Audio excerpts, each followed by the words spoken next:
Welcome to the Environmental Protection Committee, and today is July 20th, and said, welcome. Happy to announce, well, not happy, but just to be aware that this may be my last meeting in person here. And anyway, not leaving you too far, but we will. Just getting an upgrade. Yeah, just an upgrade, right? Upgrade. So, welcome all. I wanted to start, so today we have a very short agenda, although we could, it allows us a wonderful time to discuss things that are probably the most critical part of our committee's agenda, which is, what is it we're doing? Why are we here doing it? What do you want to accomplish next year? The year being, I guess we're calling it an academic year, so starting in September. And, you could assume that you have 11 meetings here in environmental protection, assuming that we meet each month. So my question to all of you is two questions. Why are you here? What do you want to accomplish? And it's just a nice way to maybe, think a little bit about the year to come. And in addition, we have this other requirement, which is to consider how we'd like to spend our money. Our hard-earned taxpayer money needs to be spent on things we really believe represent the community's needs.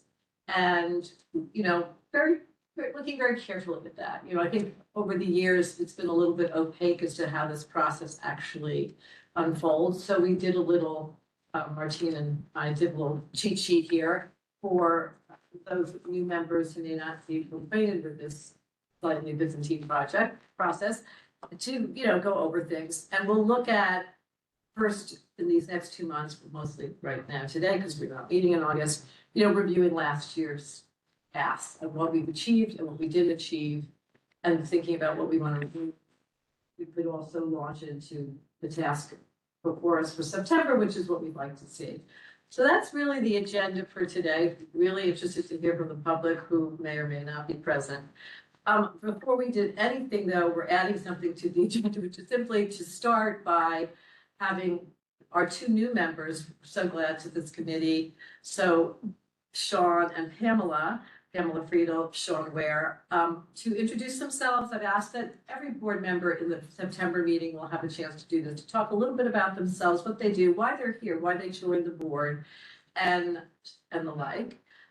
So take it away. And then I've also asked Sean, who happened to be who lives in the Seaport area, who witnessed the extraordinary flooding Saturday, which if anything speaks to this committee's interest, it's that. So I've asked him to just show a little bit of what he had seen. And I think that might be a good jumping off point for the budget request district needs conversation. So go ahead and introduce yourselves to the world at large, and recognize you are on YouTube. So if this is on for public records, I don't say anything you don't want the world to know. But that said, please go ahead. Why don't we start with Sean? Sounds good. I'm Sean Ware. Lived in Lower Manhattan for 15, 16 years, right around there. South Street Seaport area specifically. Fell in love with downtown, as I'm sure we all did. And who came here for a job, never left because of the community is so amazing. I'm in the yacht charter business, currently and previous to that, I worked for one of the major tourism companies. Say that again, what? Yacht charters. Okay, very good. Yes. And previous to that, I worked for 20 years for one of the largest maritime companies here in town, Hornblower. And so the reason that I'm here primarily is just, seen a lot of we used to have our base out of North Cove, and there was some frustrations with everything that went on around there. Subsequently, there's standing back and watching some of the Pier 15 stuff happening, and especially the South Street Streetport, which I'd love to get on the soapbox about that area in regards to its resiliency and all that. I think, so the flooding as of Saturday, that I thought that's nominal compared to what we went through in 2012 with Sandy. And Where is it? On that particular one is at Peckslip Social, which is on the corner of Peckslip and Front Street. So that's still a block and a half, off of the waterfront, on a gradual incline. So that's uphill. comparatively speaking to the flooding that happened on South Street. You know, with everything that everyone's been working so diligently trying to get these new businesses in a formerly embarrassing area that is actually getting revitalized and, you know, it's subsequently wiped out over a lot of rain, but raining, you know, so. Here's a couple of, yeah, so this is where are we here? That is South Street. So It's that's, Saturday. this is Saturday. Saturday, just Exactly. past Saturday. Yeah, Now, is that storm runoff or is that tidal surge? purely storm runoff. That's the first thing that I question myself is, well, where's the tide at right now? Oh, no. Right. Who's that mid tide at that? Yeah. point? It Was wasn't- all, No, So this was like So that was flooding. all rain. This is. all trapped water. Yes, That's That's already been- So Yeah. not which I Nothing mean, that after, came from the from the river river. came in, this is all a federal drainage. this is Beekman facing South Street. So if you're familiar with the area, that is fresh salt. Yeah. Which is one of the regular, you know, institutions down there. And these were, like I said, again, were some of the higher elevation stuff that comparatively speaking to actual South Street, you know, where there's fish market and the coffee shop on the corner. It's, That's the outdoor dining area. If everybody remembers where we did the going away party for Diana Sweet Time, that's where we were. yes. so, right, Yeah. sorry. No, please. Yeah, so I mean, I had a whole agenda that I wanted to talk about in regards to waterfront resiliency and how we should make all that stuff and, you know, the piers and stuff ready for the community, but I think after this Saturday, I have a whole new opinion in regards to what should be the primary objective of this group. I mean, gosh, this is just stormwater. Yeah, I think that's a tremendous, tremendously important, and that's why I wanted you to share this, because Yeah. I know, I And haven't got a more chance. if you're interested. But yeah, I mean, not to mention Soho and every other part of New York, but of course, for Lower Manhattan, that is our purview, and that is what we will review, but, hey, welcome. But, this is critical, and so as we move forward and identifying what we do next as a committee, I think it's great, so, Tammy, question or? I think we have talked so much as a board about resiliency and the water coming in from the sea. And there's arguments that people make about a lot of things, but I want to say that I think the most important, most critical thing that we talk about for the east side, before we worry about what the water side and the resiliency we do there, is getting the drainage right, because that's the Yes. part that is failing immediately. It's failing with the subways, because there are a lot of them that were very flooded. And this is the kind of thing that I understand it's actually really expensive to fix.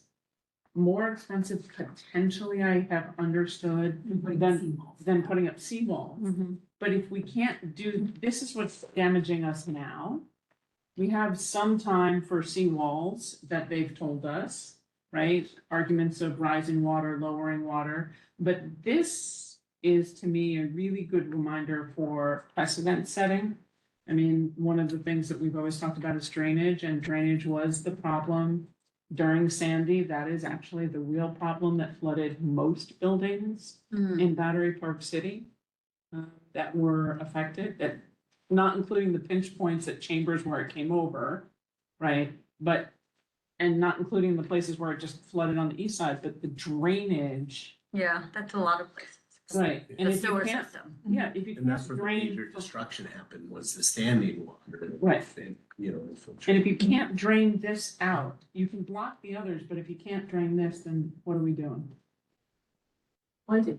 So remember that presentation we got a while ago that Queens has smaller drainage? That's That was why. Cloudburst, I think. Yeah, that their diameter of their sewer system to carry water away in Queens is, I think it was like a quarter inch, or I forget the exact measurement. One of these smart people that remember numbers will remember better than I do. But, you know, one of the things that I think we're dealing with is when the sewer systems were put in, we didn't have this incredible, you know, X number of inches per hour. So you've got 2 inches, like just the volume of water coming down, I think is very new for our city and probably other places as well. It's not a hurricane, but it felt like a hurricane. And then the second piece of it is the you know, once it comes down, how big is the pipe to go away? And one of the things we learned about in Queens, like, why does it always flood in Queens versus, you know, Manhattan? They said one of the problems was is that all of their sewer pipes are slightly smaller in diameter. And, you know, if you go down to Florida, one of the things you realize is they have these huge conduits. I mean, they're just massive conduits. And I think to Tammy's point, that's one of the things is our whole conduit system is, you know, you've got, The capacity issue. it's a capacity issue as well as standing water. Obviously, nobody wants standing water, but you know, maybe that's something we need to advocate for is bigger whenever we're doing, I mean, all of the streets are ripped open in front of Target right now, or I guess a little bit further up on, you know, that area. But maybe that's what we need to ask for is like larger conduits, because I mean, Yes. this the is infrastructure. one of the things that we're learning, right? 100%, and the Well, concept we of don't drip, know that. excuse me, the concept of drainage will be reviewed in detail coming September. So I would ask you to all prepare. We're gonna have the Lower Manhattan Coastal Resiliency folks. So these are people from the Economic Development Corporation, the Mayor's Office of Climate and Environmental Justice, all speak, and the Battery Park City Authority, all speaking about the drainage plans for the resiliency planning, which is a wonderful opportunity to start to dig down on exactly what you're talking about infrastructure. So it's a great sort of moment to think about that and discuss it, which will be on your agenda for September. I'm sorry, Jeff, go ahead. Yeah, I was about to say something along the same thing that you were referring to. Certainly when we've had the presentations on the resiliency projects, cloudburst drainage is part of their design. Whether it's sufficient or not, I don't know, but they claim to have, I mean, that's why all these pump stations are being built. So Correct. it may have nothing to do with my point before is it may have nothing to do with the diameter of the pipes. But unless you've got the pump stations, because it's going against, there's no place for the water to go once the water gets up, you know, a certain level in the river. And that's why you need a pump station to pump it out. Yeah, I think it'll be really helpful as part of that agenda, if I may, to secure somebody from DEP and maybe Yeah. Marty Couture to talk about exactly this form, and probably the one that'll happen tomorrow, because I think there's something expected tomorrow as well. Exactly what happened, why did these places flood, where they flooded in Lower Manhattan, and what the solutions are, so that we really turn this committee into not, oh, woe is us, but, oh, here's something we can really act on and start to really advocate for actively. And So- maybe it can get fixed earlier than 2040 when the White Seaport plan. For example, so I'm looking forward to getting somebody, and I think it will start with Marty too, who's the assistant commissioner, whatever, and whoever else we can to answer that question. I'm desperate to know what went wrong, where it went wrong. We know what went wrong. The system can't hold this much water at that speed. 2 to 4 inches can't go through our system like that. And we see it time and time again. Okay, so we walk into those stores, like yours are the ones that are along in Soho. You can't enter these restaurants. It's outrageous. And this is continually happening. So it's sort of like, okay, gotta get the answers here. Anyway, sorry. One last point, not to take away from our introductions, which we haven't finished yet. Shanghai has put forward a plan called Sponge City. Yeah. And I think it's something that we could look into here. It's not just the drainage, it's really how the city absorbs it and spreads it out over time. I think that's more likely doable, at least in the shorter term, than changing that whole CSO system, which does need to change. Just want to go around before I duplicate three people. Did anybody else have anything to add? Yes, How confident are we that it wasn't blocked drains? we are. I mean, I did research that. Yeah, That was my first question. What's with the catch basins, right? Did they get completely clogged? That was not what I'm, okay, frankly, it's an AI research project, but so far I have not heard that. That response was not part of it. okay, because I saw, I think, millions of videos of like people clearing the drains and that de-flooding the streets. Right, I'm sure it's hard. Of course, you're Yeah. getting a lot of stuff in them, but I Yeah, don't that's- think that is generally concluded as the real culprit here, but I am, again, no expert, and we will get those answers, I'm hopeful, in the next meeting, so, yeah. I want to tag on to what Sean said, because I saw those same videos, guys cleaning out the catch basins and sweeping, but the question I have is every single time we talk about any projects, whether it is a land use project, a resiliency project, it kind of ties back to what Richard was saying. We're looking for more greenery. We're a very cementy city, very cementy zone. We're looking for trees. We're looking for rain gardens. We're looking for spongy. And that's one of the things around the storm drains that you see in a lot of other areas of the city that we don't have, is by almost all the catch basins, they've managed to build more green in order to absorb more water. And so I guess my question is gonna be to challenge both DEP and DOT to understand how fast those could be done, who's responsible for getting it done, and why can't we get more of that? Because if the toolkit is there, why aren't we using it? The toolkit is not all together there, as we learned in this preliminary meeting that we went to, I guess, whenever it was yesterday. And no, that would have been Friday, on the reimagining Canal Street. I know I spoke to both of you about that. That's a meeting you want to go to this point. The fact that reimagining Canal Street by the DOT in its first iteration did not show one tree on it, including existing green infrastructure, is, I find, I don't know what the word is, unfathomable. And in light of what's happening here in, just yesterday, I think that's something, you're absolutely right, we have to push for very, very aggressive. And not only hear the excuse, we don't have that part of the budget, that's capital expenses, so what, it's like the infrastructure point. Those things have to start to really be addressed in a very aggressive way, we shouldn't go back on our heels and think, oh, yeah, you're right, we don't money, we have to advocate for money for these things, assuming everybody. So if we have to stop you see it in budget requests, and then you're told it's the agency shuffle. So we can request it and DOT says, oh, that's not really us, that's DEP, that's, parks. You go to parks and parks says, no, that's not us, that's DOT. So for the same intersection, and I think Alice and Papa Gotham Park know this better than anybody from the work that they've done in their spaces, you get pushed along kind of, oh, it's not us, we're only a small part, you have to go here, you have to go there. And then you went, On the report that we read, that's what it was. right, and then you end up back in the beginning. So it's similar to a conversation that we had at Borough Board where DEP presented, where you can't get a catch basin necessarily fixed for the drainage if there's a building that has scaffolding up, because it's deemed unsafe to fix the street and the sidewalk if the scaffolding is still up. And we have we have a situation like that in Lower Washington area, or Greenwich South, you want to call it. And they've been trying for 2 years with the councilman's support and the community board support to get the drainage fixed and the intersection fixed on Washington Street. And it's nigh impossible because of the scaffolding that's up.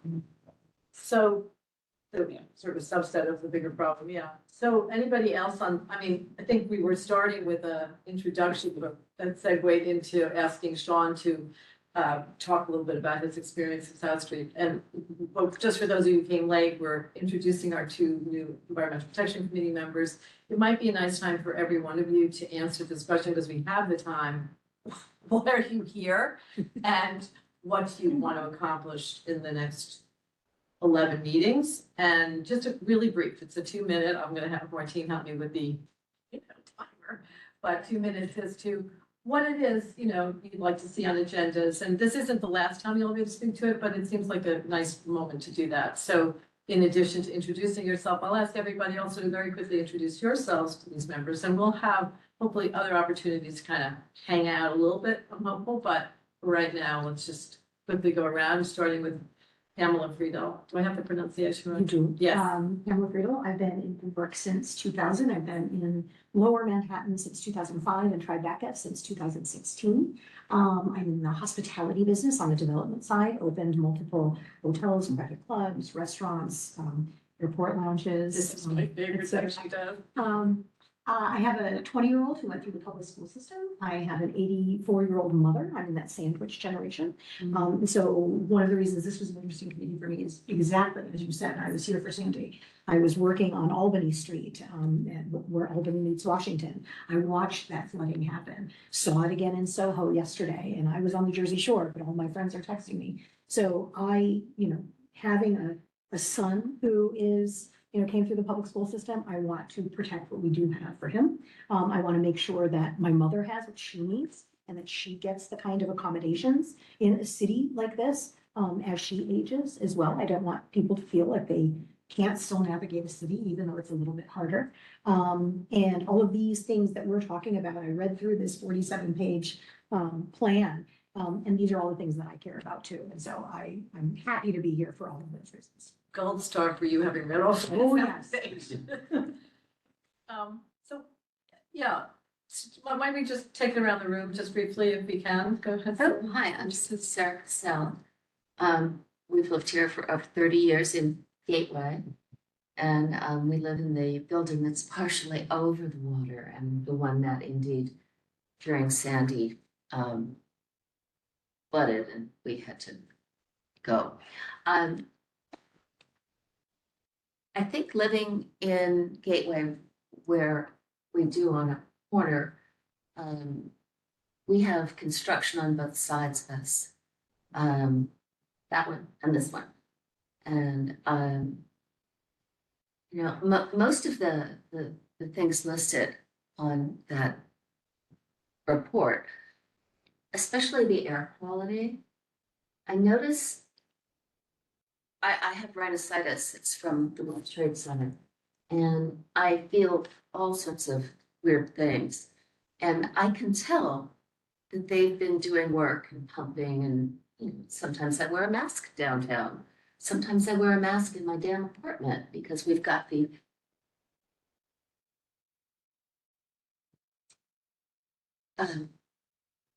air conditioners that draw wind or whatever it means. Anyway, all of this is very concrete to my neighbors and I. There's nothing here that's not. I can, every single thing there, I think I can point to something that I've dealt with. And even the traffic issues, it's the lack of green space. It's very concrete, and that's why I'm here. Great, thank you. Sarah serves on the Battery Park City Committee. Oh, and that's because I want to hear the experts talk. Yes. I need to know where the air monitors are, and I have not been told, and I will not be told. And I've gone around, so I put my head in, I forced myself into them, and there's nothing, and it's driving me insane. Sarah is referring to, of course, the Battery Park City resiliency planning that's underway and not that impacts. Jeff Galway's the chair of that committee, also vice chair to be in September. It's just sort of segueing there. I don't know, Jeff, maybe you want to jump in next. Okay, Jeff Galloway. I've lived in Battery Park City since 1982. I also have 2 adult children who went through the public school system. Oh, so did mine. So does Tammy. Tammy is through. So that means I was here through 9/11, through the building of Battery Park City and so forth. I like to serve on the community board because some of these day-to-day things that community boards deal with have more effect on people's day-to-day lives than even idiots in Washington. And so I think it's important to contribute and try to better everybody's day-to-day life. In terms of the committee over the next year, I think subjects that we've just been talking about are near and dear to my heart. The resiliency projects, making sure we're trying to minimize the construction disruption. There's no avoiding significant disruption. Trying to deal with the fact that Finite Seaport Plan is decades off. But that doesn't mean that we can't try to deal with the drainage between now and then. And as reflected in our budget requests for last year, there's no plan for resiliency north on the west side, north of North Moore Street. And I think we do need to continue to try to address that. So, Jeff is incredibly important for us on the board of attorney and does a tremendous amount of work with Battery Park City Committee, but with all the committees. So just a great resource to sort of, and he's also one of, if I'm not mistaken, parliamentarian. on and off I've been, but I'm not currently. Not currently, okay, well, you may get reappointed, but anyway, we'll see, okay. But I do know Robert's rules. You seem to have expertise there. Yeah, so Wendy, you wanna? Sure. See, I've been on the committee board. I'm trying to figure out what year, but, I'm aging out in May. So we can't be reappointed. I also have 3 kids that have been out of the public school system. One of them is a nurse, now at NYU, and she has a 9/11 related cancer that she got in. And she's fine now, but that was something that happened in college. She's completely fine now, but so that's probably one of the reasons I'm interested in all the good work that we do. And it's one of those things that I think, especially given how much has changed in Washington recently, and even in the city, one of the things that I think from the outside perspective coming in is that you think someone's looking at a holistic approach to figure out the whole big U, for example, that, people did after Sandy. What you find when you're here is that you got to put down any puzzle piece, even if it's the illogical puzzle piece, just to get a puzzle piece down, because it's really hard for any agency to actually complete a project in a reasonable amount of time. So I started out doing more education stuff. That's how I joined the community board. And, one of the things we learned is, fast tracking a school is 15 to 20 years. So, in the environmental world, it's even, and we know it takes longer than that sometimes. Much shorter. Well, we've had some, but in resiliency, it's a similar type of thing that, a lot of things have to line up and then you just put the puzzle piece down whenever you can, even if it doesn't seem like it's the most urgent puzzle piece to put down.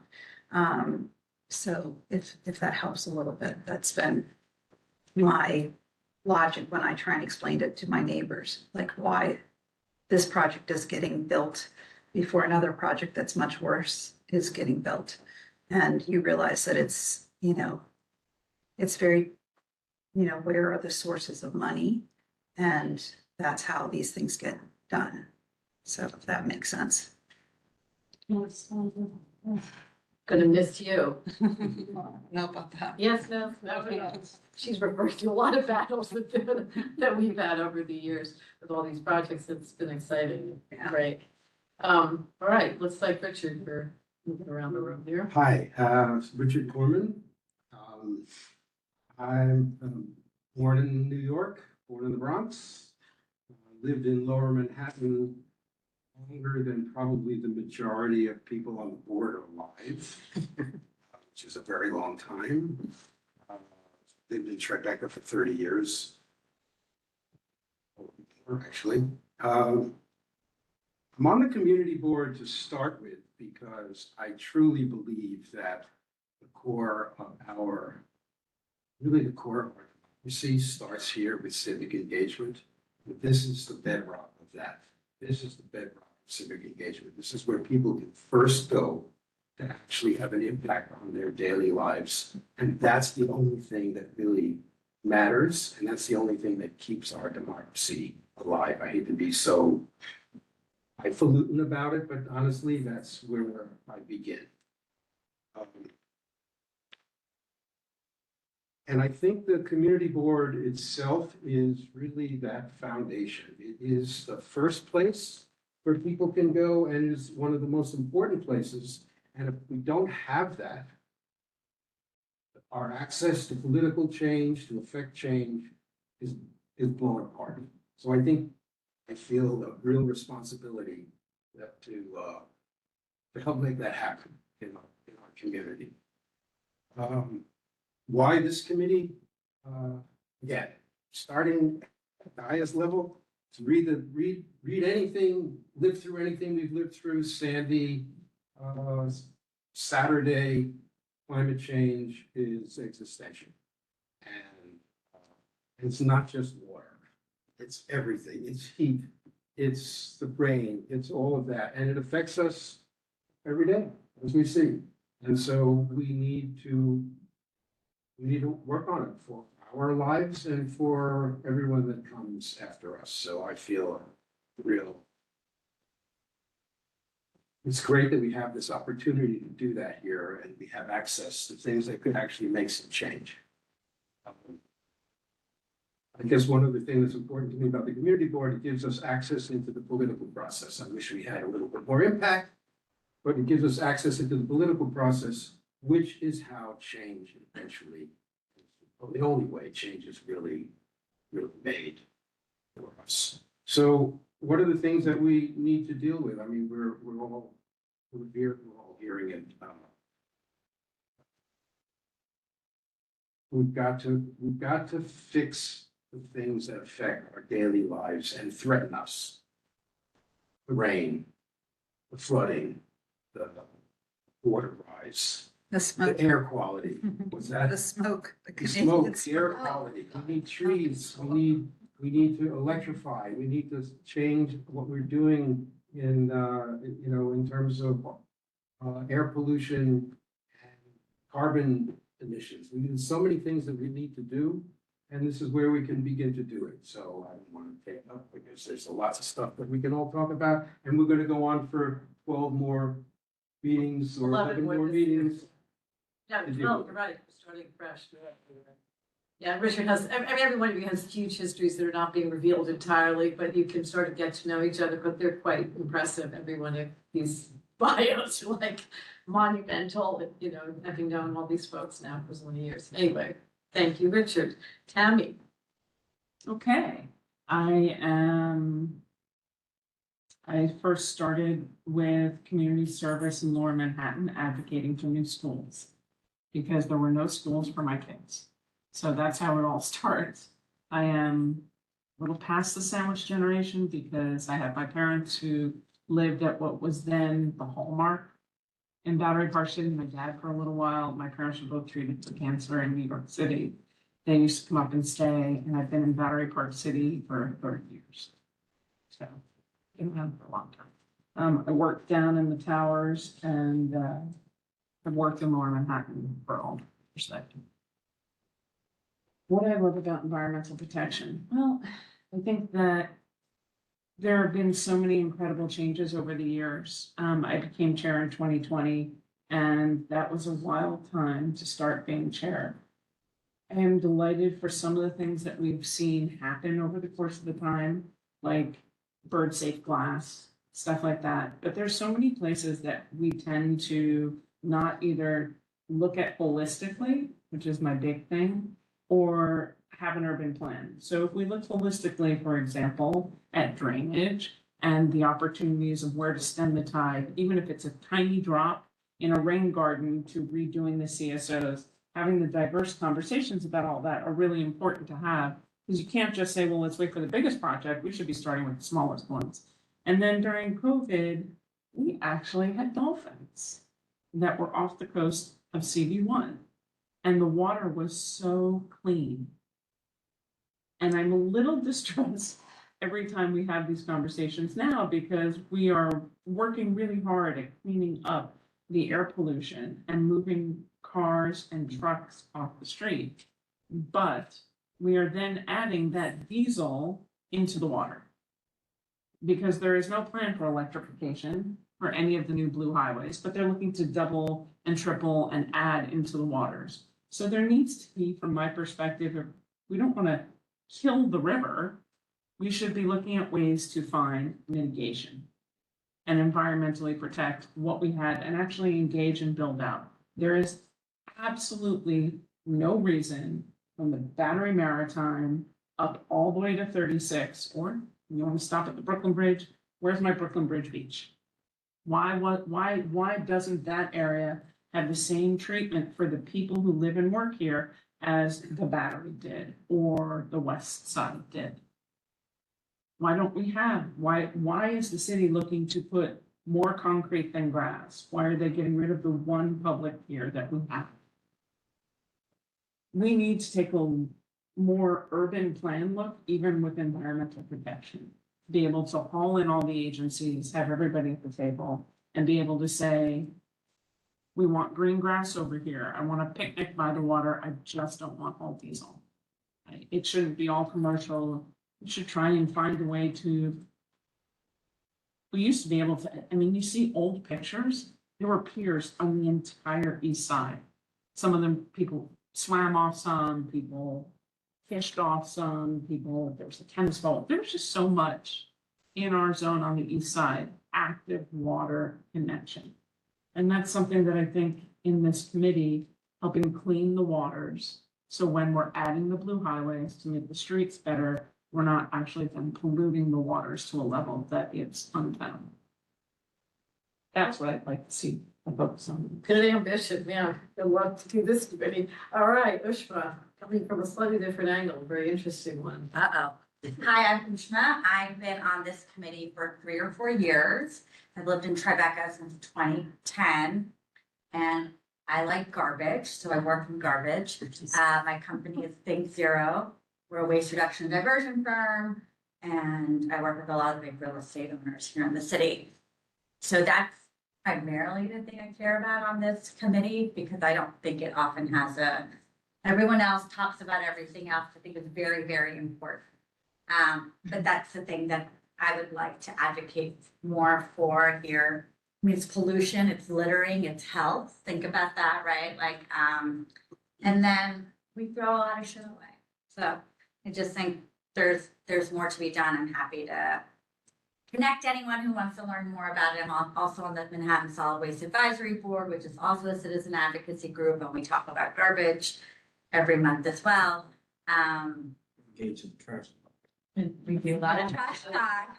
Touche. So like, you know, things that maybe people might be interested in is one, you know, at the state and now at the city level, people are talking about the solid waste management plan over the next 10 years. So that's something that the Department of Sanitation and the Department of Environmental Conservation at the state level are talking about and thinking about. And so that is around landfill management, but it's also about composting and recycling. There's extended producer responsibility bills that are passing through in many states. So if you're interested, California, Oregon, Maine, they're doing a lot. New York State has been trying to pass the Beyond Plastics, you know, plastic packaging legislation, has not been successful, but that might be something else that this committee might want to look at. And I know we did a couple of months ago with Christine. Composting is a big thing. It is rolled out residentially across the city. The uptake isn't that great. And now Greg, the new Department of Sanitation Commissioner, has also advocated or championed the citywide commercial composting. So they were stepping it down, but by next year, all food generating organizations here in the city will also need to be composting. So that's something different. And then one thing I'm particularly very interested in is repair, reuse, like this idea of how do we develop the skills so that we can repair our own things, or how do we create stores that are repairs? I can't get things repaired. I paid like $150 to get some wheels repaired on my luggage. And the guy was like, really? You could just buy new luggage, right? And I paid $200 to get like a microwave fix. I could have bought a new microwave. I have this guy, if anyone needs it, to get your appliances fixed. He has fixed my dishwasher multiple times. Do you know what I mean? Justin, the appliance guy, very good downtown. So, you know, there should be more of that, and I've been working with Battery Park City Association to do 3 Repair Fest. Hopefully Oh, I you guys saw came that, to the yeah. one in June, we're having one in August. If you have items, What'd you say again? it's in August 2nd, it's our With Repair what? Fest. Oh, It'll be at Yes. 6 River Terrace, great. and we'll have one in November. So I think those are things that would be really cool to like think about, like that's job development, skill development, yada, yada, yada. And then all of that has to do with like pollution and littering, which I think is really, to your point around livable and walkable. And that's it. Thank you. Well, that's fantastic, yeah, really. Can I ask? I just want to make sure we get around. one tomorrow at, tomorrow? What day is today? Tomorrow's Tuesday. Oh, God, no. So Thursday, sorry, it's a long weekend, it's only Monday. On Thursday, we're gonna look at the public comment period for, containerization for garbage. I have a lot to say about that. Tune in virtually or in person and come on Thursday For because which committee is it? we're gonna do an exec because it missed all the other committees, unfortunately, and there's a deadline for the Yeah, yeah, yeah. comments. But we're also gonna ask about it because it was not a consideration for the Canal Street redesign when they were looking at that. So DOT didn't look at that program in terms of integration. So we're gonna ask a lot about that. So that's Oh, one that's thing. great, because I've been working in Brooklyn with a bunch of new residential developments, and they're all like, it hasn't been thought through, like the idea of where do you put the bins, how do the buildings use them? Parking spaces, I have a car, so I also like to have parking, but I understand, you know what I mean? So But there's all of these. It would be good to have Wednesday or Thursday, if you can, to tune into. I do wanna go to the Canal Street one, that is Yeah. my, I live right near. Those are the, Go try to. those are the two really, and then lastly, the Repair Fest was super cool. My husband dragged a bunch of stuff. But we'd love to help you in terms of community board one, do one on the east side. Because not everybody can schlep to the west Yeah, side. yeah. There's a ton of resources. I mean, one thing I Yeah. can do is share with you the resources. I go to the Lower East Side Ecology Center for drop off. Oh, yeah, they've actually done a few. Yeah. So I think that would probably be a good one. They have their annual fundraiser in the fall, if you guys want to go at Essex Market, it's wonderful. I was just thinking about something more like around south, like the east side, like around the Seaport area. And connecting you with SCG, maybe that might be willing to do.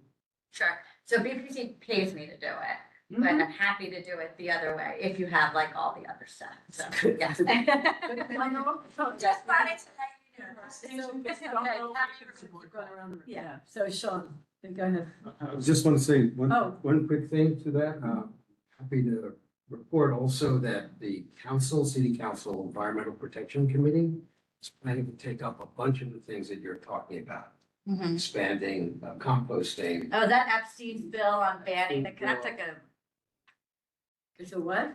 he's like gonna publish a bill to ban non-compostable cups purchased by the city. That's the one you're talking about? No, talking about a specific bill. Bill, okay. Just that they're talking about Yeah, expanding. yes, they are, yeah. Composting and recycling in public parks and public Yes, spaces. yes. Those things that you're. So I suggested. Yeah, we see that come through the solid waste advisory report on the website. It sounds like a lot of sanitation issues, maybe a few agenda items, it's sounding like are coming up. Yeah, the DSSI should come. I mean. Yeah, absolutely. I mean, this sometimes is an overlap with quality of life, whatever that is. Yeah. But, you know, the.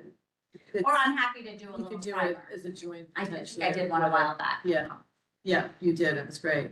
Sorry, Sean. I was trying to be like a minute. Sean Scott, lived in the neighborhood since 2022, been on the board a year, and yeah, care about trash as well, and the riverfronts, as a frequent walker and biker. What are your, would you like, why you're on the board and what are your thoughts for things you'd like to see on the agenda? So, Question, I'm on board because I care about the community, we see better, things on the agenda for this committee specifically. Yeah.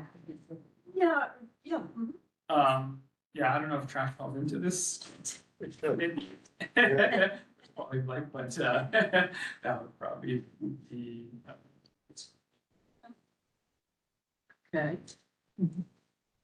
Can you talk just a little Like summary statement, what it is you're up to when you're not here, just Yeah. what's influencing your, Outside of the board? yeah, just, Yeah. you know, I think it's always helpful to. Yeah, I'm a software engineer by 9 to 5, play softball in Austin Central Park, fewer softball fields around this district. I pickleball and tennis at Gotham Park here, which is great. And yeah, I actually walk. What did you, I couldn't hear what you said about Gotham Park. I play pickleball at Gotham. Oh, They have a pickleball court there, or you just bring your net. You have to bring your own net, but there's striped lines already, so you know, there's cool. a lot more space if I they. go to Jeju. Okay. That's not. Moving along. Fantastic. And Vera? Hi, everybody. I'm Vera Sung. I've lived in the South Street 74 since 1993, so I've been, since 1993. So I've been downtown for a while, worked in Chinatown as well, as an attorney and also in banking. So, and I was born actually in Chinatown.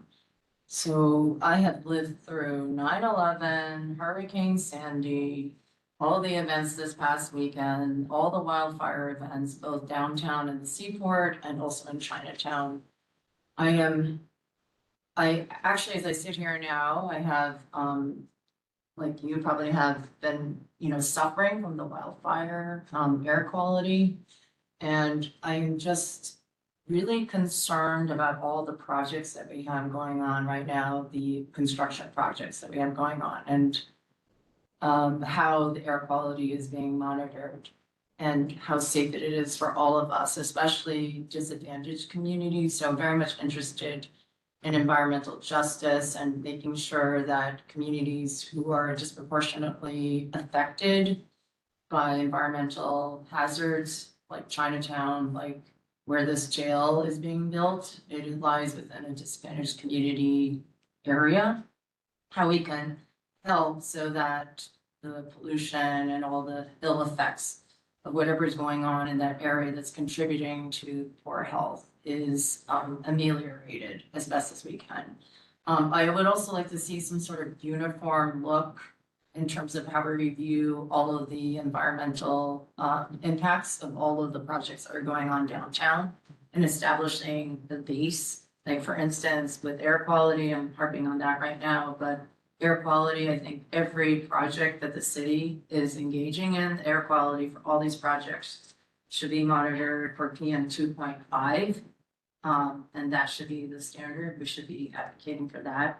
I also think that we should get involved with legislation to see how we can reduce the pollution that's occurring from a lot of the demolition that's going on or needless demolition. So I know Alice, you and I had talked about, when the city engages, when we're talking about city, not private developer, city at least, when they engage in development projects, that they have to look before they demolish at the potential of adaptively reusing the structure instead of demolishing it and causing so much more added pollution to the air. Which was legislation that got picked up by the city council, as a potential bill. Nothing has happened in those years since we talked about that. So it's something this committee and the board generally should try to pick up on again, but it is in council's hands. And I was told that the bill writer was writing it at the beginning of this year, so, Yeah, but if we could advocate more on that, Yeah, and be 100%. effective on that, that would be,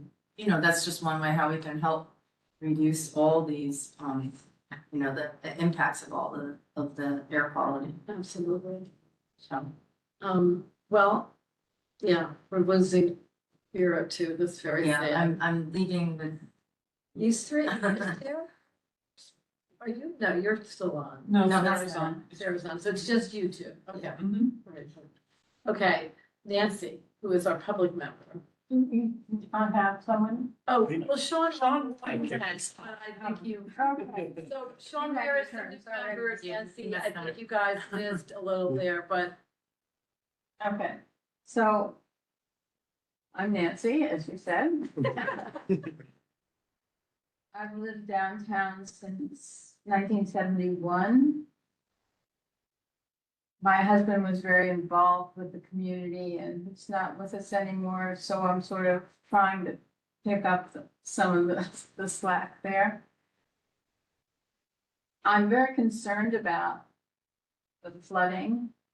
Yesterday, when was it? Saturday, yeah. Saturday night was really amazing for Southbridge because it's the first time I've ever heard of basements flooding and garage flooding. And that's the first time in 50 years at least. So things are getting worse and we need to do something about it. I've tried for 3 years to get the buildings committee to consider changing the cement that's everywhere into pavers that are permeable. And every time they say, oh, but it's too expensive. Of course, they already spend thousands of dollars every year fixing the concrete that's there. So I don't buy the argument, but they don't understand. I wonder, it just occurred to me, if there could be some sort of sweetener for, because we're not public anymore, we're private. So there must be a way to encourage them or educate them, but I'm gonna work on that. That's a great. Run for your board. It's a question of whether or not there's incentives for green infrastructure that are for the already built environment. So there's lots of incentives for people to do stuff on new construction. But the question is, for older construction or renovation, what can we advocate for to either add to tax breaks, tax incentives, to do things like permeable pavers, rain gardens, and other things, and maybe actually change some zoning. Like to make zoning, you know, if you're in a heavily cement area, maybe make a zoning incentive. I mean, you could, any kind of things that basically opt in for the built environment to make it better. Pretty much all of the plazas are cement, and have been for a long time. I know your building, and you know this too, because I think I shared this with you, is very involved. This is the Southbridge Tower area that you all probably are aware of, that was definitely looking at ways to re-landscape those areas. You know that, right? I think I shared that with you, but it seems like they haven't done anything yet. And, you know, I mean, I was interviewed, that's just full disclosure, but, you know, I mean, it's in the books of things they want to do. And so it seems like a wonderful opportunity to have your voice heard in that regard. Yeah. Right. Yeah. And now that they're going to pull down 100 gold, where it seems like they we butt up against them. Yeah. So they have a stripe of green. I wonder if we couldn't have that spill over in Southbridge, that would be real nice. That's a good negotiation point. Yeah. For mitigation. Yeah, it's a great, you should definitely participate in those 100 gold land use conversations. If you have We're time. coming in the fall. September. So I'm just gonna end with, and thanks, this is wonderful that we took this hour. I hope it's useful to everybody. Louisa has joined us as a high school student with an interest in the community board. God bless her. And so I just wanted to acknowledge, Louisa, that you're thinking about, you know, I was encouraging a public member role someday, but, you know, welcome and please, you know, reach out to all these folks that now you sort of get to be introduced to, and, you know, it's wonderful to have you here, so thank you. We don't often get people who are under the age of 50, so it's really I'll say it. And then Martine Johannesson, who's our new land use and planning consultant, who's just like an incredible gift to this board. I'd love for you to introduce yourself, and then she was going to read Christine Dimmick, who couldn't join us today. She had taken the time to write up a small paragraph of what she'd like to see for next year, so take it away. Martine. I'm Martine. I've now been at meetings with many of you for the past few months, but maybe I actually haven't talked so much about my background. I am an urban planner largely, but my most recent work really has been around organizing low-income communities of color in California around environmental justice issues. particularly trying to hold large corporate polluters, particularly oil and gas companies, accountable for the harm that they're doing across the state.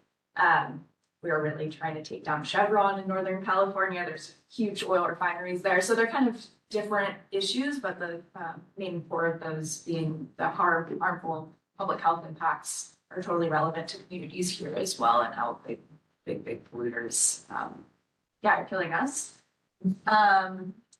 And I just moved back to New York after spending the past 4 years in the Bay. I'd been living in New York before, but just couldn't stay away from New York City. I'm actually not a CB1 resident, but I'm growing fonder and fonder of it every day.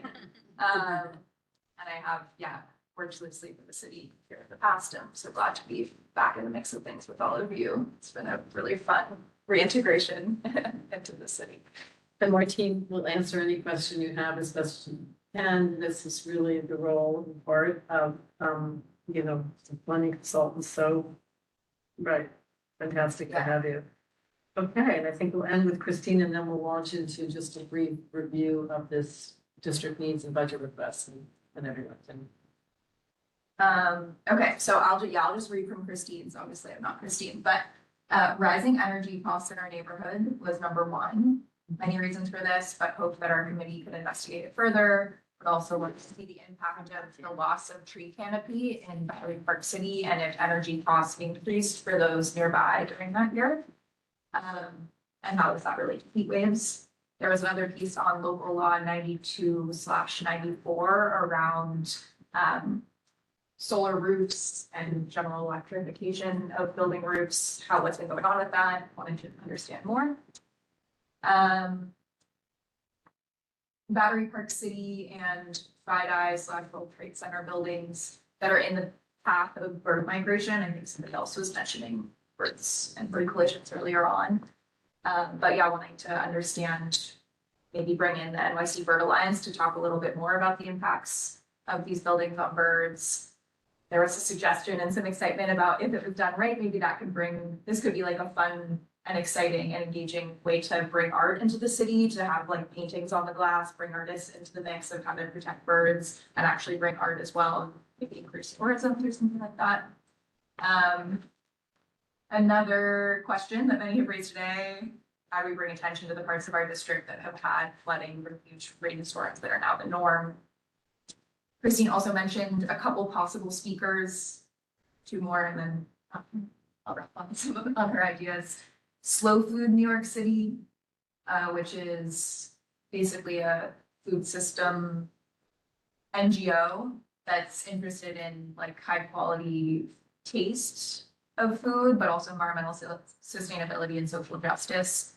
So trying to think more about the sustainability of our food system and what that looks like in New York City. And then final idea was to bring in New York Sunworks about how to bring hydroponic classrooms to our public schools. And apparently there are 2 in our district already. So some ideas for possible speakers as well. Very well.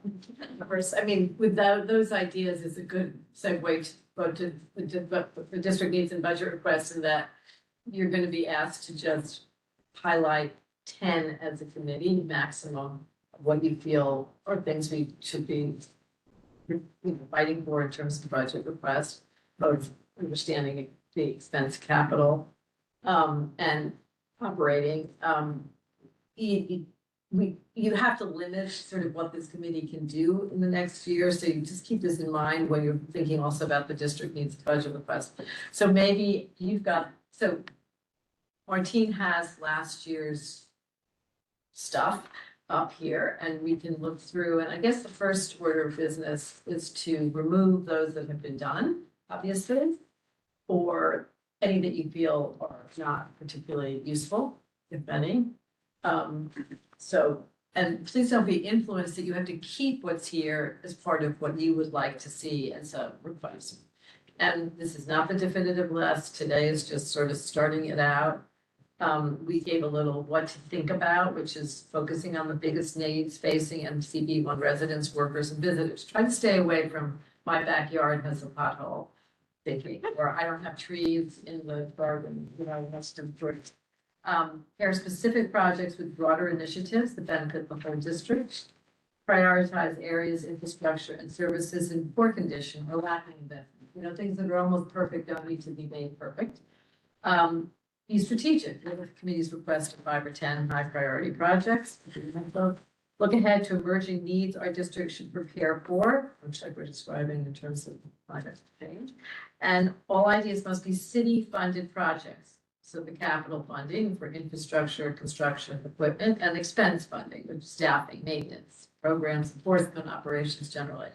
So you can see underneath, we have July and August, the brainstorm and refine, that's where we are. So go ahead, Martine, please take over with showing us what we had and.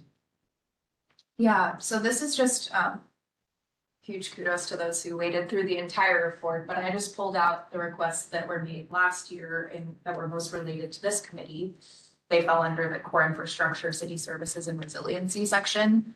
And I was thinking, because if you did wade through it, you saw that the agencies that are theoretically responsible for answering to that request gave us some response of why they would or would not accommodate the request. And looking through it myself, there were not super satisfying responses for this committee in particular. And we can look at what those were. DEP basically came back and said, you know, this doesn't have to do with us, contact us, we'll provide more information. But I think it'll be kind of a disappointing response from the agencies, but also an opportunity, like Alice said, to reconsider which of these are actually really important to us still and which can maybe be let go. And also, how would we word them differently this round so that they really are specific to the agencies that we're looking to get funding from or get buy-in? And, you know, are we taking the right approach? Totally. Right. And as DEP, maybe part of that was that DEP wasn't the right agency to send them to, and we just didn't really understand that or know that. And I think hopefully through a conversation with them, we'll understand more what's gone wrong, but that hasn't happened yet. So we can just maybe go through these one by one and look at why they did or did not get the answer that we were hoping for. Okay. Was there a hand? Yeah, on the very first one, and on that point of the agency, I mean, we put DEP, but we all know that when we're dealing with resiliency projects, we're dealing with EDC, and Battery Park City Authority, but as well as the, whatever, the Environmental Justice Office, the Resource Office. And so maybe it's not DEP, but that particular one. I'm just raising it as a question. And also in the sort of agency shuffle that we were referring to before, I don't know if it's within our ability to create a mix of agencies, you know, have some project that, you know, aspects of this are DEP, aspects of this are DOT or whatever, and make some suggestion that spans it. I mean, I don't know how these, I don't know, have enough information about how these requests are processed within the city when they're taking, you know, whether they will just exclusively take one thing to one agency, or whether they will take the same thing to multiple agencies, or do we have to split it apart ourselves and you know, DOT deal with Canal Street? Needle. Yeah. No, it's a really good point. I've often wondered, why can't we do multiple agencies? But in, you know, we note the, like, something like plan for construct, and construct. Maybe we don't go for construct yet. We're just going for the plan for the long-term comprehensive resiliency infrastructure. There is no planning yet. So, you know, that's a budget item that you could see. The question is, who is responsible for planning? Well, right now we have a new commission of coastal resiliency, right? And they've just gotten their $60 million big budget for whatever. Well, maybe it's not 60 million, I don't remember the number, but they've had 60 new employees. That's really good news. This is the commission that's run by Lorraine Farrell, that she was alone for like 3 years. Now she actually has bodies. Maybe they are the body that we asked for this particular item, that becomes part of their planning efforts to figure out what they are doing north of Chambers Street. I think it's actually, is it north of North? North of North. Or, yeah, I guess you're right, because we're going up, yeah. So, I don't know, that's comes to my mind. I think for the Yeah, Brooklyn, sorry. I have two questions, just because I've never understood this process. I feel like there's a lot of really big asks, like, from last year, like, how much is the Seaport project gonna cost? $7 billion, which doesn't necessarily seem like, and they have no funding, right? So many of the things that we talk about and see and then come in front of our committee, there's no funding and there's all these ideas. And then even in here, like the resiliency north of Northmore is probably like I'm making it up, $1 billion, right? But mitigate the downspout is probably, again, wrong, like 100,000. You know what I mean? Like there's like a real magnitude. When we put these in, is it like we're saying this is a project that they should work on? Or like, do you have to provide justification? I don't know. It's like, I always find these, like, I just find like it's a really big laundry list, and how are they prioritizing it? Or how do we know what their priorities are? So we're one community board out of like the 15 in Manhattan and the 25, you know what I mean? Like, so that we're actually advocating for things that might get funded. And if there's things we don't want, this isn't the avenue to get that advocacy. You have to do it some other way first before it goes. I think it's a really critical point. I think that's part of why I think identifying what we've done in the past and trying to adapt it to something that's a little bit more easy to chew. So that, you know, if the commission on, you know, if DEP looks at this and understands that this is the plan, you know, ask for a plan, it's very different than asking for the plan and construction. You're right, it's way too large, and you know, Yeah, I I never think know. that's Well, something. because this says plan for and construct. That's what I'm saying, I would advocate for getting out of the You're asking construction. for a wedding cake when you could be asking for a little cupcake. Right, yeah. I think we I need a just don't plan. know. Yeah. It's not like how my brain works. I like categories and tables, so it's like Didn't you planning. say you were reading that it has to have? Big, easy. By the way, that is kind of What what you you read out the loud. flip of the sheet is. I meant to. May I put have that on. Sure. Do you guys have a friend? Can you hand this down to, Bushma, please? Suzanne? No, I got it. Yeah. So It's so good. What? They're a true consulting template, Alice. You like that? I love Okay, it. good, I'm sure. Academic exercise. Tammy, comments? I've learned a couple things on these over the course of the last year since we started this. One, I want to say yes with Jeb. We would have to rework specific within the realm of DEP, the wording for the resiliency. But the mitigate on the Brooklyn Bridge got turned down because anything that involves the legs of either the FDR Drive or the legs of the Brooklyn Bridge as it reaches the ground actually belongs to DOT. So yes, we want to mitigate and fund for stormwater. Like what DEP is telling you from this response is we're not the ones responsible for the stormwater as it comes off the bridge with downspouts. Downspouts are the responsibility of New York City DOT. When the water hits the ground at the bottom of the downspout, that's where DEP gets involved. So if it's running down the street, that's DEP.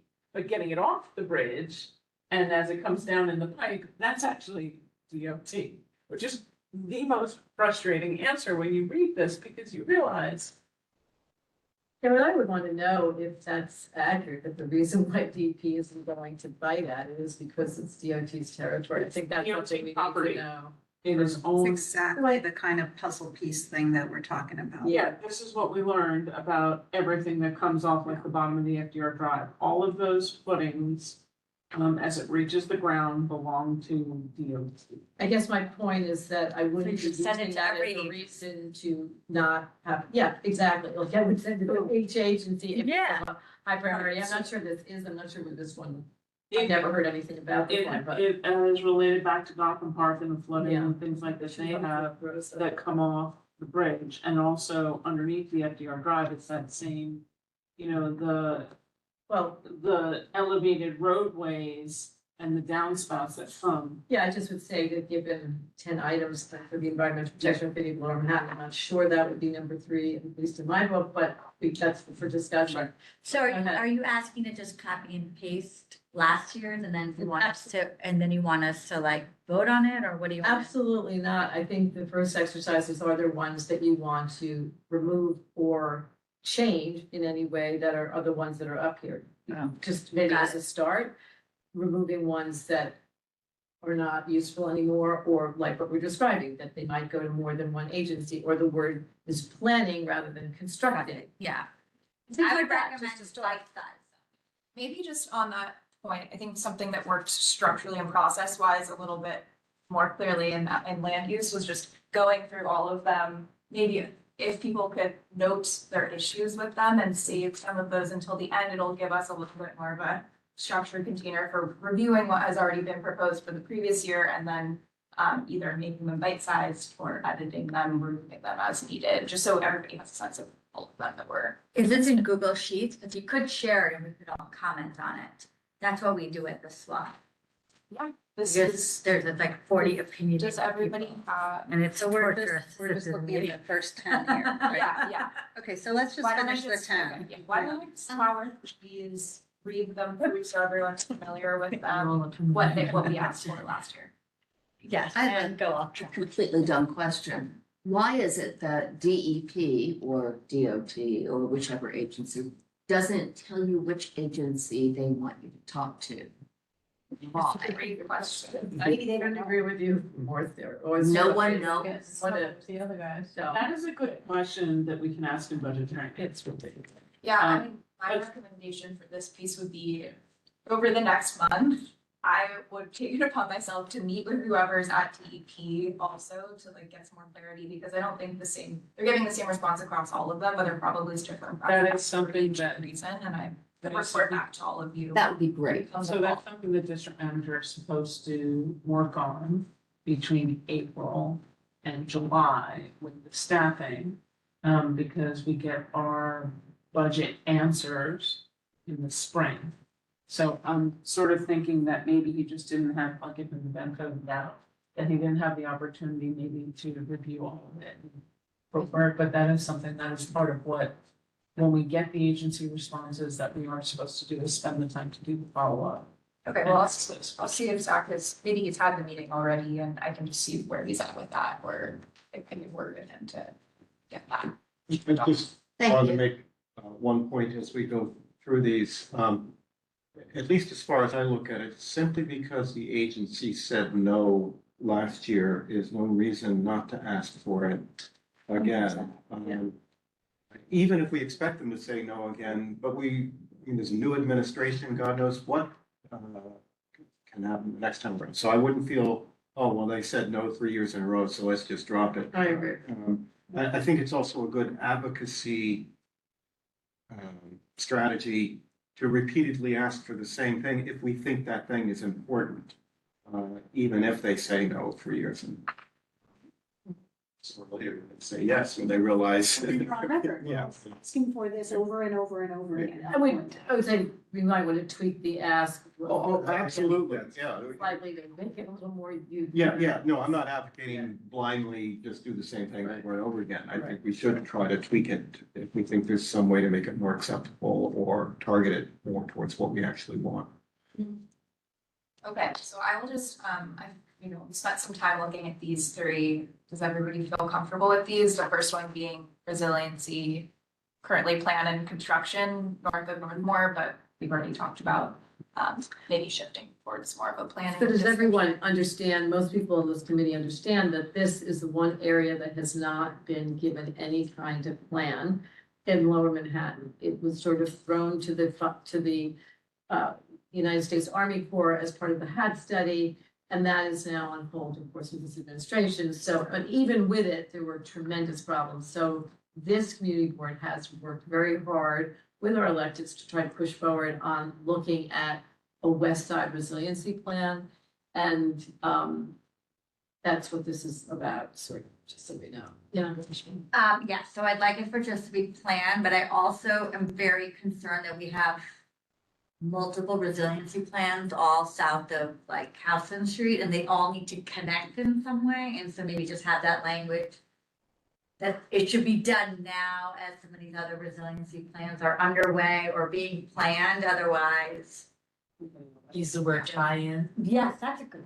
Well, they build them for the standalone, but I think, No, you know the what- description that you have here is to lead with the, because there is no leadership on the federal level. I think you changed the wording to state the obvious, that it changes the emphasis before, because we were really relying and we were getting meetings and we were getting enthusiastic and, you know, there was energy around it. And now, you know, it's just. I mean, so I think the idea is that you state the obvious and then say the city and state needs to take preliminary planning efforts to recognize that the federal government is not doing something. I don't know how you word that, but you know, We'll do a run through. Exactly. Right. Other thoughts on numero uno?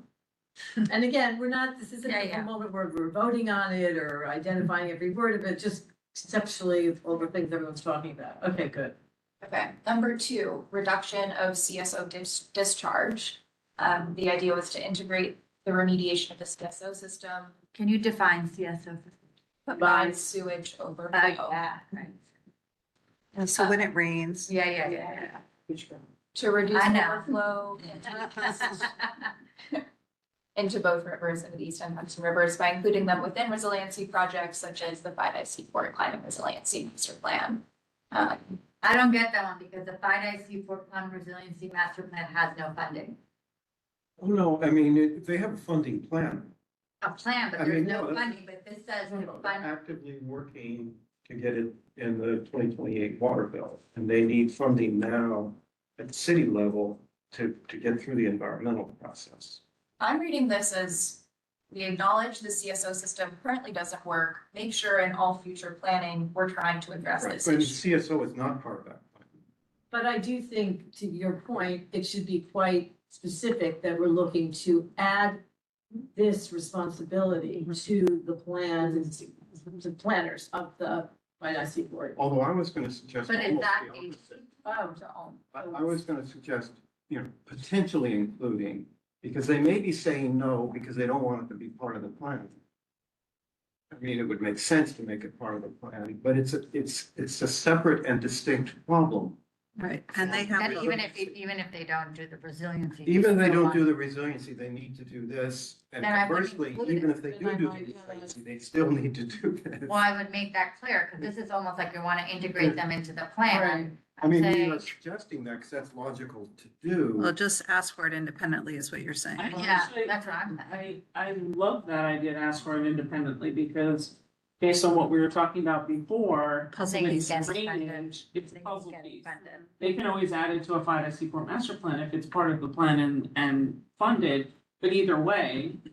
This is the bigger idea here, though, that we need to combat the rainfall and the data, like, it's like the big picture here is we need to not have CSOs as our only infrastructure that's inadequate for what we are now witnessing and experiencing. Yeah. Well, I mean, that's the bigger. no, we should keep in mind what the problem of the CSO problem is. It's the mixture of raw sewage and stormwater after it rains. It is rain. It's all up and down the With the city. resiliency project, Yeah. they will clear the streets of water, but it will be mixed with raw sewage when it goes into the Right. river. But And so what we just saw would in fact be fixed with the resiliency plans, But it doesn't, but it would be fix mixed the with raw contaminant. sewage. Yeah, it that doesn't goes fix the into- mix. And doesn't it fix doesn't, the it mix. actually doesn't fix if you think of what's happening in front of fresh salt.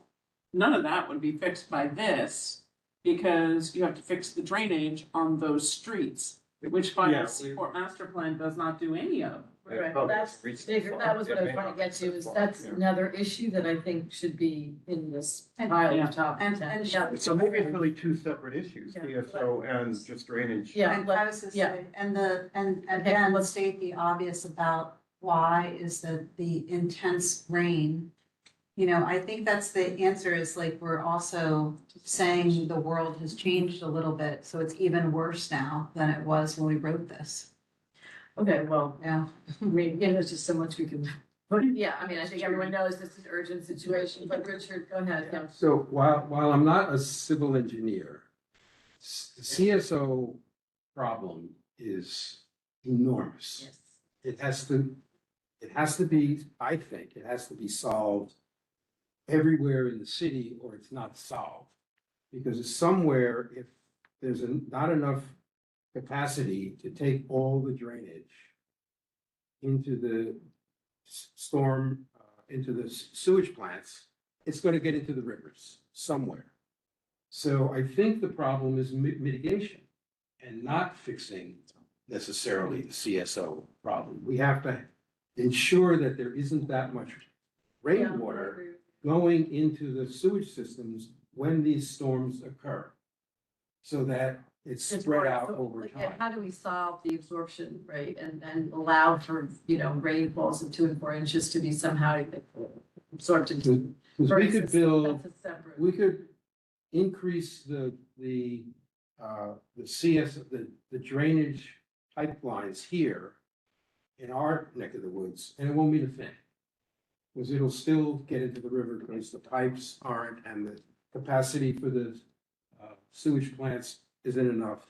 This is multi-billion dollar problem. That ask could actually go to several departments like Department of Parks to plant more, you know, plant. Yeah, I don't know where. Department of Transportation to allow for street redesigns that incorporate a DEP, bioswales, rain gardens and the like, you know, resilient features that allow for this to become a lot more absorptive.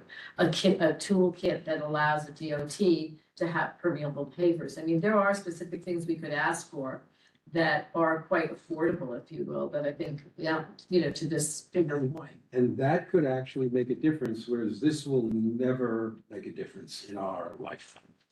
Well, it is a big one, I agree. Hmm? All right, we'll keep going. Then Yeah. maybe in your life.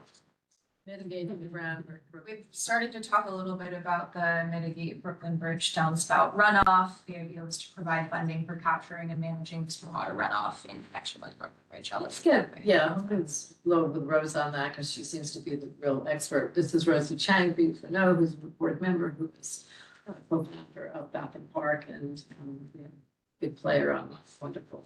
One of the other things that kind of brings me back to what Richard said about permeable pavers, they use them in the Battery for the new wharf area as a way to work on drainage and improve the area, and that was a city project.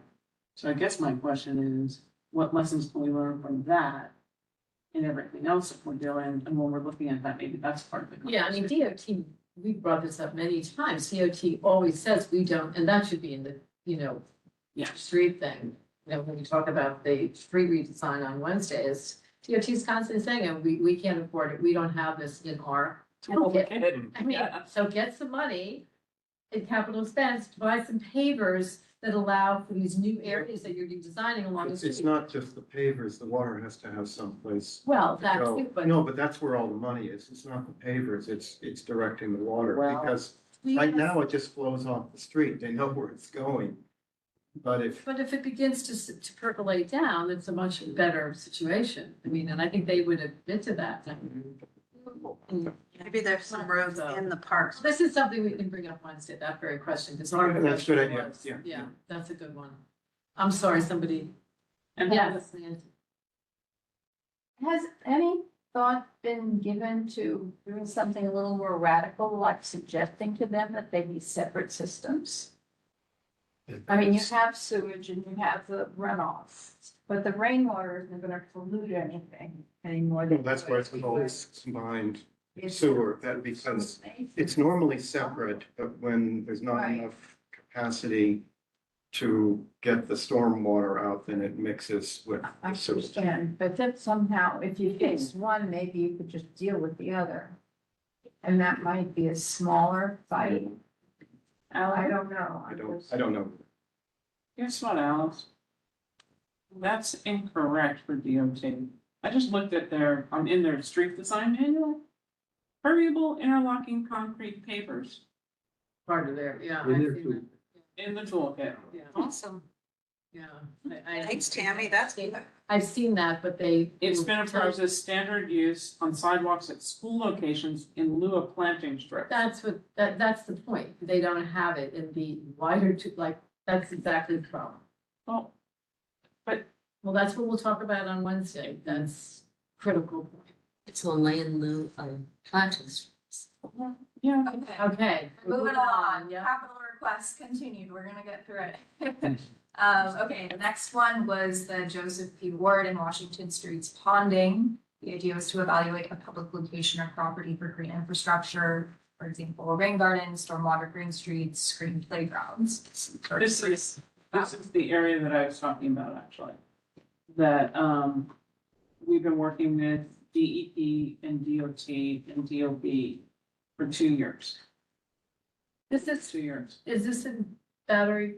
No, this is on Washington, They can't do it because of the staff. and they can't do it because the scaffolding around the building. But that whole area on Washington suffers right now. The building went into foreclosure, it's been taken over by the person who owns the land again, so hopefully there's movement on that, but that entire area on Washington Street has constant issues. Well, so we're gonna need to get updated on what that really is. We need Yep. pictures for the rest of the committee to know. Zach knows. But, well, the committee needs to see what it is you're talking, what's being talked about here. I have no idea what this is, and Take pictures. if it's already been, It has, addressed. it has not been addressed, it cannot be addressed until. And how major, let's not forget the big picture stuff, is it in terms of overall stuff that has to get done in our community board? So just, obviously the next one, Barnett Newman, same thing, pushing toward all the design plans of pedestrian plazas to incorporate what they should be, which are bioswales and rain gardens. So this work gets done.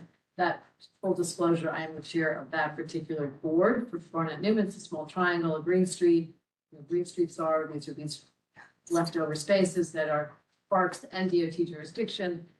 And this is part of the Canal Street redesign, an offshoot, which we have yet to see anything about. But the point is, for all the green streets, all these leftover spaces, how do we allow them to be more resilient and really assist the neighborhood in sustainable efforts? I mean, this is such a waste. So, whether we use this one still as an example of trying to get stuff there, I'm all for it, but I have to choose on that. But anyway, that's what that's about. Getting into the expense requests, I believe there are only 3 of these, but the first being a West Side Resiliency Task Force for north of New Chambers to Canal. Funding for creation of a West Side Resiliency Task Force to research and plan for a long-term holistic comprehensive resiliency plan from Chambers to Canal. Right, that was what is referring back to the one. That's an Capital. expense for the capital of the other one. Okay, Yeah, okay, oh yeah, and it mentions that there. That should be the So from this North. from North. north, yeah. From north and north. yeah. For just clarity, that could be. Yeah, well, Done. The second one, green infrastructure. Well, this is pretty broad, but funding to support the introduction of green infrastructure to all District 1 green streets, pedestrian plazas, roadway, bike, and bus median strips. And the third is an environmental monitor and WVPCA resiliency project, requesting funds from the city for an independent environmental monitor. and we got it. We got it.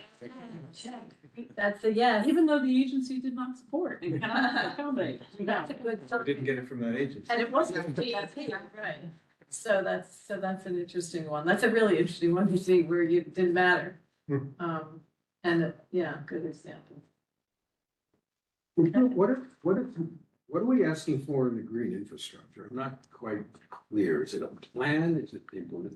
What are we asking for here? Well, I mean, in my mind, and I was thinking behind this one, to get the Department of Environmental Protection to fund green infrastructure in Manhattan. At this moment, they have none. And we're looking at green infrastructure as what the DEP's toolkit is, which is bioswales, rain gardens, tree pits. We're not looking All for that major. capital. Well, that is true, and I'm sort of curious why that ended up in expense, and I'm a little curious by that myself, because I would have thought that is capital. All that's, unless we're Right. asking them for, A plan. build a plan for. Right, for so I our think that community is, district. that should change into, if it's accepted, into, capital, I agree with you, yeah. Yeah, I mean, Can I make a suggestion on this? We are in the process of, applying for students for the fund for the city of New York, and that's due by Labor Day. So my suggestion would be, for this particular one, is that we write up and ask for the fellow to do a study in CV1 for areas that would be most beneficial to support green infrastructure. we did that last year, tell me, that was the one I wrote up and got. We did that, we have that, remember? So why aren't we You using have the that? locations, yes, you remember that? But did she define it even further? I don't remember. Yes, she had Holland, the tunnel, Barnett Newman, Yaya's Park, whatever we call it. There were a few, yeah, we'll pull it up. I'm actually talking about the streets. So like in places where we were talking about sponging and ways to help places that flood, is having that kind of a study. So not necessarily in the more part E, We bigger looked at spots. every potential, in her mind, every potential.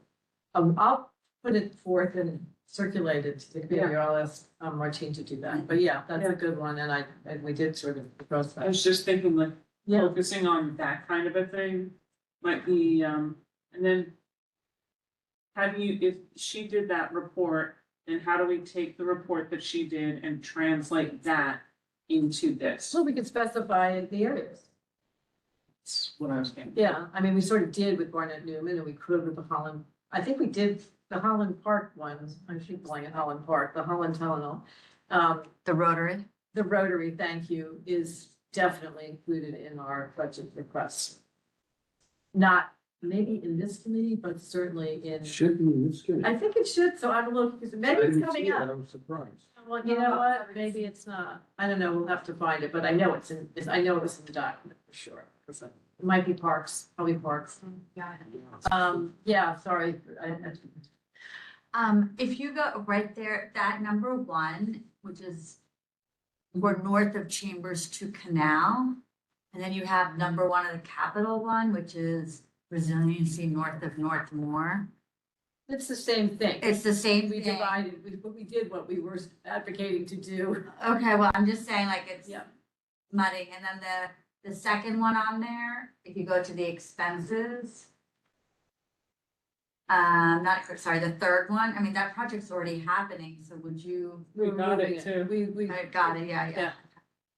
We're removing that, so good. Are there, so where are, oh, sorry. That's everything, too, so. So one of the things that you remember I had, the presentation about lead, we're still having, kids in our district are being poisoned with lead from, mainly from construction, from, demolition for old buildings and that type of thing. And there's, I didn't know that. Kavanaugh tried to pass the, I forget what the bill exactly is called, so that if you rent or you're buying, there is It's a disclosed. test that has to disclose where it is Right. in the apartment Mhm. or in the space. I And thought it's, that was required, like no, it's not. there's a So, radon test. It just, If you were buying, this was, a bill that was attempting to allow somebody who purchased to know Yeah, that they were getting involved. and with where it. it is. Yeah, and so if you're renting or buying, to know where it actually is in the place. So you do have to certify if you are living in an old building before they had, if it was built before or after when yeah. lead paint was used and lead materials. But, I don't know where this is, but the fact that any child is still being poisoned in New York City and lead I is know. continuing to be, there's, It's a big We impact. actually made requests last year that go We- to this. We did, Yeah. we did a resolution. yeah, that's why I remember Well, doing that, but I it's on just. page 42 of the Yeah, I know stuff. we have many things, but I just wanted to raise that Yeah. because that's one of the things that I want to make sure I'm putting on the map. Was it in? Also Vera on the air quality. I mean, Right, so. so also like more monitoring. information. Yeah, I'm Yeah. wondering I mean, myself. maybe toxins, It's- you know, Where that did that maybe that's come the from? idea. It came under other or something like that, but I'm looking at them right now. But it's page not 40. under environmental protection, you're saying it's. It is. Well, Lead I paint think right it there. was, but It see, is. the first part of this report Can you, did like the top Can you make it big? priorities, but some of the lower priorities didn't make it to that top list. Oh, I see. But And- it's by agency, and so what you're talking about is that lead violation was left in DCAS and DOB as the appropriate agencies and not DEP. Because DCAS is the owner of city buildings. I also just want to point out that we have a new administration. And I think that answers don't suspect will be very different, but there's a possibility, there's always hope. Right, and. it's all in how you make the messaging. I mean, as you can see for the, I can't see at the distance, I'm looking at it on my computer. We had two different ones.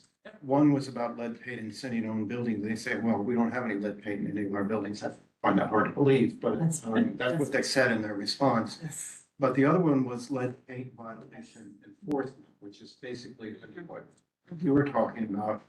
And their response is, we don't understand the request.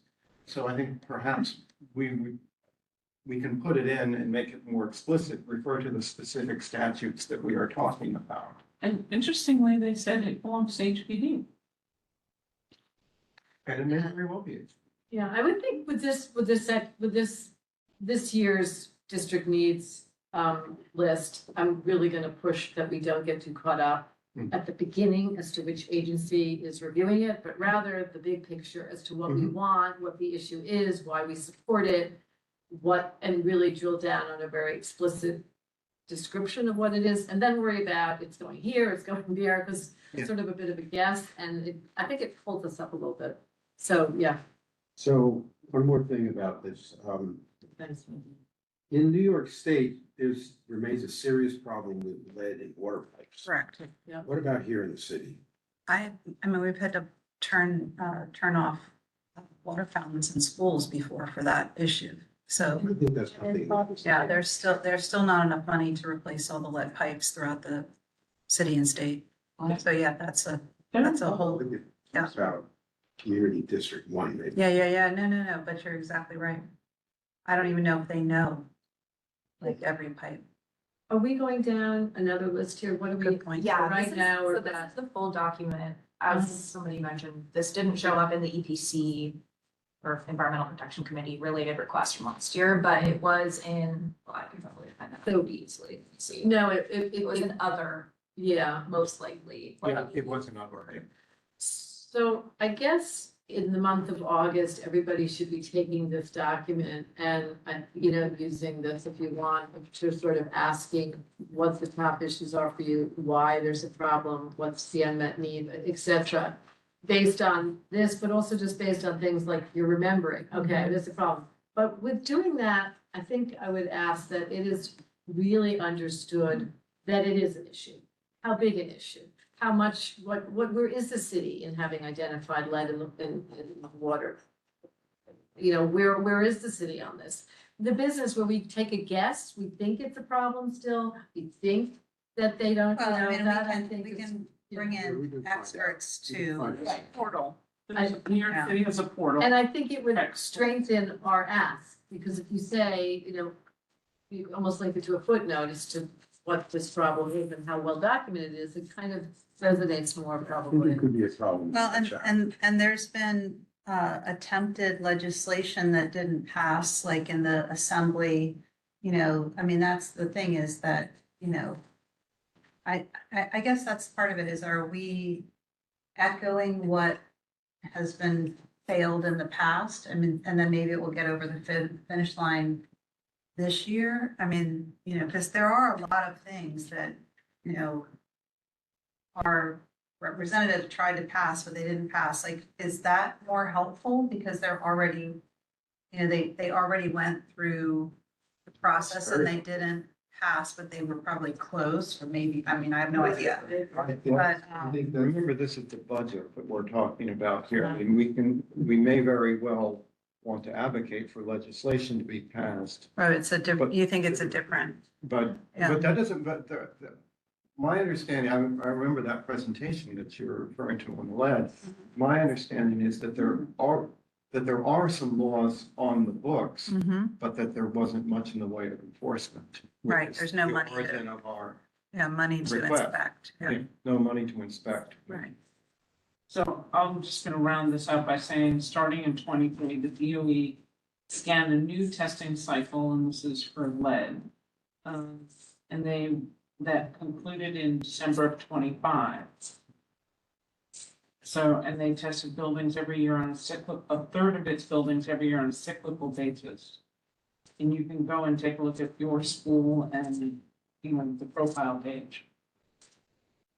So that's, something that we can try and drill down for.